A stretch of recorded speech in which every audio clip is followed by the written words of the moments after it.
কি হয়েছে তোর? কবি না আমারে? কমো না তোমারে, তুমি পাছা। কি হয়েছে হাতে? রক্ত বাড়ে কেন? রক্ত কেন এলো? ইস রে, কেমনে কাটলো? অনেকখানি কাটছে, এটা সেলাই করা লাগবে, অনেক ব্যথা লাগবে কিন্তু। কোনো সমস্যা নাই, তুমি শিলাও। তোমার বয়স কত বাচ্চা?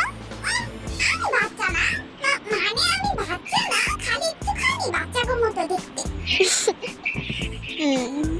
ঠিক আছে, নাও এটা খাও। এই ওষুধটা খেলে তোমার ব্যথা কম লাগবে না? দরকার নাই, একটুখানি তো পারবো ওষুধ ছাড়াই সহ্য করতে। ওষুধটা তুমি খায়া নাও। বড় ভাই, বড় ভাই, বড় ভাই, ঠিক আছে। তুমি কি এই এলাকার সবচেয়ে সুন্দরী? কেন? ওই দেখ দেখ, মায়েরা কিন্তু জজ আছে। ওই যে ওরা কি কয়, তোমার দেখা